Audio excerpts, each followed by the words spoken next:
चलिए ब्रेक के बाद आपका स्वागत है। आज के युग में शिक्षा का विशेष महत्व और इसमें मुख्य भूमिका है स्कूल की। आज इस सेगमेंट में हम आपकी मुलाकात करवा रहे हैं जानकी देवी पब्लिक स्कूल के चेयरमैन नरेंद्र वर्मा से, जो हमें बताएंगे क्वालिटी एजुकेशन के बारे में। 29th of March, which is a Rajasthan day for all of us, 2010, Janki Devi Public School inauguration had taken place. Though I am born and brought up in Mumbai, but originally I am from Rajasthan. I belong to district Dausa, and it was always back of my mind when we started a school in Mumbai, Janki Devi Public School, Mumbai, a school of its kind. So we thought that there has to be some contribution to this state, a great state, and to the city called Pink City, which is on the world map today. And through that, my coming generation, which is now gradually becoming urbanized, day to day, you see the coming generation in India, the population of urban areas are increasing. People are migrating from villages to the city. So a time will come that the younger generation may not know that their village, they belong to which village, or they'll disconnect themselves. So my generation in years to come, they should be attached with the root which is in Rajasthan. And keeping that in mind, I said I must contribute something to this great state of our country. With that intention, we started this school. And we are not going to stop here. Our plan is to go in the other district of Rajasthan, and you have seen that the infrastructure which we provided, it is of a world class, and the policy of Janki Devi Public School is to give the best to our younger generation. If you go around the structure, it's in 3 lakh square feet area, built up area, and 5 acres of land. And if you see the infrastructure, it's meeting the international standard. First, when you talk about the curriculum, Northern Belt, you have a trend of CBSE. But here, along with CBSE, we have introduced Cambridge, that is CIPP, IGCSE. This Cambridge based curriculum which we introduced here. So when you talk about the curriculum, we have introduced an international curriculum which has been adopted by 150 countries today. When you talk about the Cambridge curriculum, when you talk about the IB curriculum, International Baccalaureate. But here we have introduced Cambridge. Now when you talk about the infrastructure, if you go around, you name under one roof, we have tried to give everything to our students. When you talk about an holistic, जब हम कहते हैं ना कि सर्वांगी विकास की जब हम बात करते हैं, so वो सर्वांगी विकास along with studies, we have taken care of co-curricular and extracurricular activities.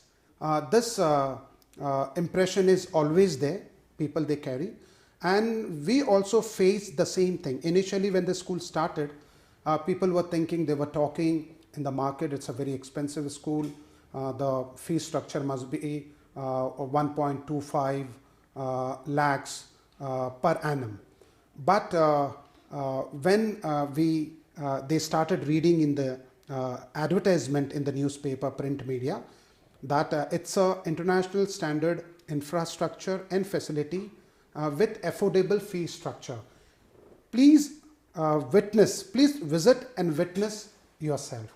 And when the parents started coming to the school, and when they saw the fee structure, in 2010 when we started, it was only 38,000 rupees per annum.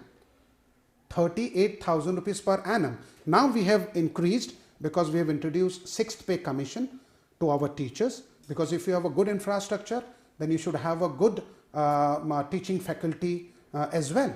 So to have a good teaching faculty, you should give a good package. And we have introduced, which is also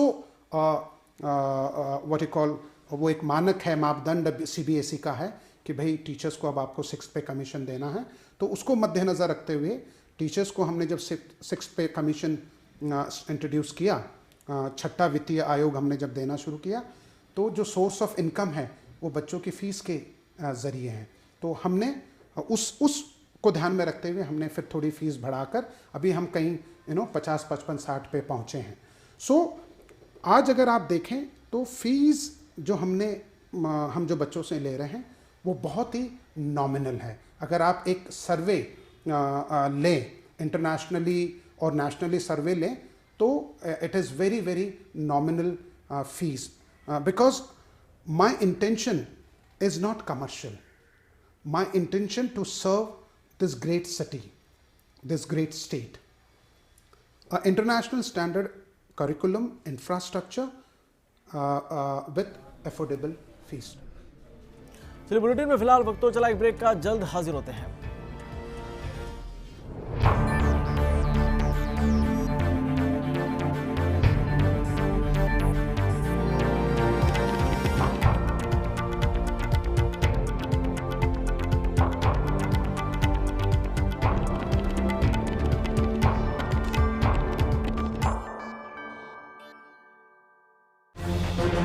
Kailash Meghwal बने विधानसभा अध्यक्ष।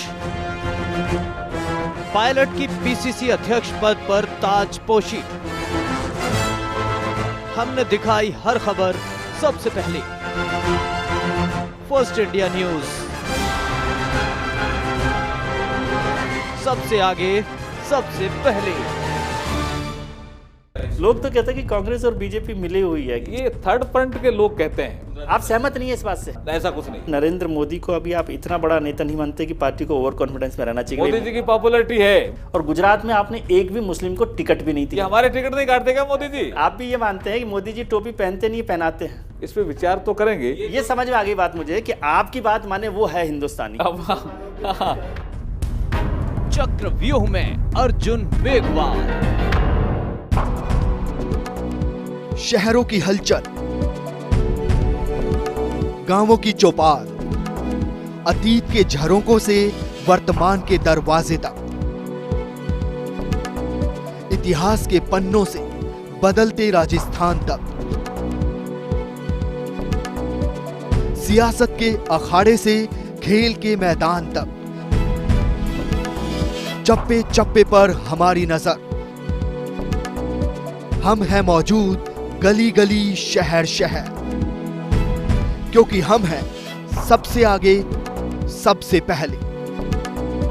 देखिए खबर राजस्थान।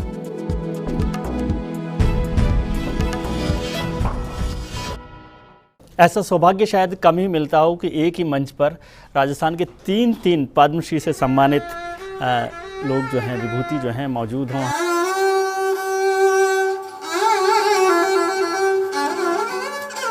और उस पर सोने पे सुहागा के दो बड़े साहित्यकार हमारे साथ हैं, नंद भारद्वाज साहब और इकराम राजस्थानी जी। और उन सब के बीच में मैं अदना सा एंकर माफ़ी चाहता हूँ आप सब लोगों से। मैं उम्मीद करूँगा कि हर दिन मुझे ऐसे मेहमान मिलें। बिग फाइट लाइव में आपका स्वागत है। मैं हूँ विजय त्रिवेदी। हर बार नया मुद्दा, नई बहस। बिग फाइट लाइव देखिए सोमवार से शुक्रवार रात 8 बजे।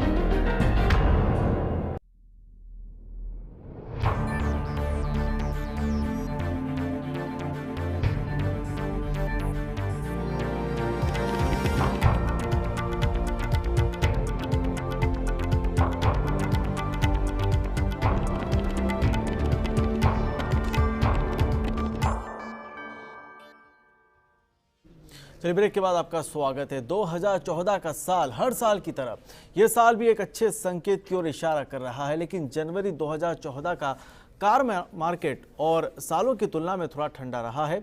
आखिर क्या कारण हो सकते हैं, इसके चलिए बताते हैं हम अपनी इस रिपोर्ट में।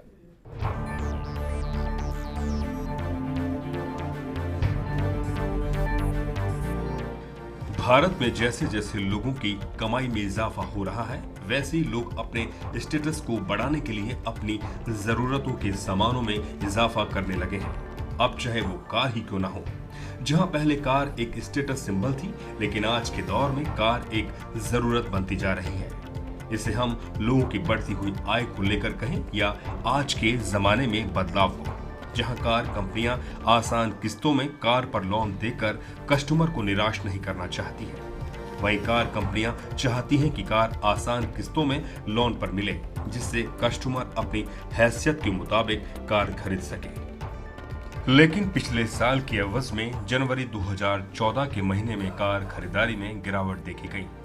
इनमें देश की सबसे बड़ी कार निर्माता कंपनी मारुति सुजुकी इंडिया भी शामिल है।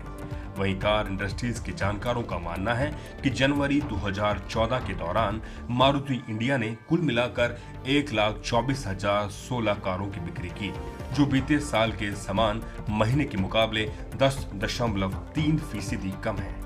एक्चुअली जो फर्स्ट टाइम बायर है वो मार्केट में करीब 60-70% है। उन पे जो इफ़ेक्ट पड़ रहा है वो पड़ रहा है 3 से 4% तक, क्योंकि वो अपना आइडिया पोस्टपोन भी कर रहे हैं। कुछ कस्टमर कैश में जा रहे हैं और कुछ लोग मजबूरी के कारण इस रेट ऑफ इंटरेस्ट पे गाड़ी ले भी रहे हैं, जिनकी मजबूरी है शादी में देनी है या कोई ओकेज़न है, उस वजह से इसको एक्सेप्ट भी करना पड़ रहा है। लेकिन रेट ऑफ इंटरेस्ट जो है ये एक बार फिक्स होनी चाहिए, साल में एक बार फिक्स हो जाए कि इतनी रेट ऑफ इंटरेस्ट है। जो RBI कर रहा है दिन बढ़ाना घटाना ये करना, तो इससे बिज़नेस पे काफ़ी फ़र्क पड़ता है। क्योंकि जो फ़र्क जो है बहुत माइनर सा फ़र्क आया है। तो अगर कस्टमर को अगर हम बैठ के समझाते हैं कि कितना फ़र्क पड़ा है RBI के रेट बढ़ने से, तो उनकी समझ में आ जाती है। मारुति सुजुकी इंडिया की जहां जनवरी 2014 के दौरान कंपनी की घरेलू बिक्री 6.3% घटकर 96,569 के स्तर पर आ गई, वहीं कंपनी के मिनी सेगमेंट में आने वाली कारों की बिक्री इस दौरान 17% घटकर 38,565 यूनिट रह गई। इस सेगमेंट में M800, ऑल्टो, ए स्टार और वैगन आर शामिल हैं। वहीं दूसरी ओर कंपनी के कॉम्पैक्ट सेगमेंट में आने वाली कारों की बिक्री जहां 1.9% बढ़कर 24,473 यूनिट्स के स्तर पर पहुंच गई। दूसरी ओर फोर्ड इंडिया की कुल बिक्री इस दौरान 49.45% उछलकर 10.634 कारों के स्तर पर पहुंच गई। आज आम आदमी की हालत काफ़ी खस्ता हो रही है महंगाई की वजह से और फ्यूल क्राइसिस की वजह से। तो सबसे बड़ा जो सेल्स पे फ़र्क पड़ रहा है और ऑटो इंडस्ट्री पे फ़र्क पड़ा है और भी इंडस्ट्री पे फ़र्क पड़ रहा है, वो महंगाई का और फ्यूल प्राइसेस का पड़ रहा है। जब तक सरकार इन दोनों को कंट्रोल में नहीं लाएगी तब तक सेल्स में इजाफा ज़्यादा नहीं हो पाएगा, सेल्स डाउन रहेगी। अभी तो और अगर इसी तरह चलता रहा तो और डाउनफॉल आएगा। और अभी आप देखिए सेंटर में इलेक्शंस आ रहे हैं, इलेक्शन के टाइम पे और ज़्यादा ये चीज़ महंगाई और ज़्यादा हो जाती है हर चीज़ में। तो जब तक महंगाई को कंट्रोल नहीं करेंगे, फ्यूल प्राइसेस को कंट्रोल नहीं करेंगे, तब तक ऑटो इंडस्ट्री है, दूसरी इंडस्ट्रीज़ पे फ़र्क तो पड़ेगा ही पड़ेगा इन चीज़ों। बढ़ती महंगाई और फ्यूल प्राइस के दामों में वृद्धि कारों की गिरावट का एक कारण हो सकता है, जो पूरे साल भर हमें देखने को मिलता है। लेकिन बात आती है साल के शुरुआत में ऐसा क्या हो गया कि जहां लोग अपने स्टेटस सिंबल को बढ़ाने के लिए कार खरीदने में इंटरेस्ट ले रहे थे, तो अब थोड़ा हिचक क्यों रहे हैं। वहीं कार एक्सपर्ट्स की माने तो मालूम होता है कि बढ़ती महंगाई, ईंधन, फ्यूल प्राइस में वृद्धि और महंगे ब्याज की वजह से कार रखने की लागत बढ़ गई है। इसलिए साल के शुरुआत में लोग कार खरीदने में थोड़ा हिचक रहे हैं।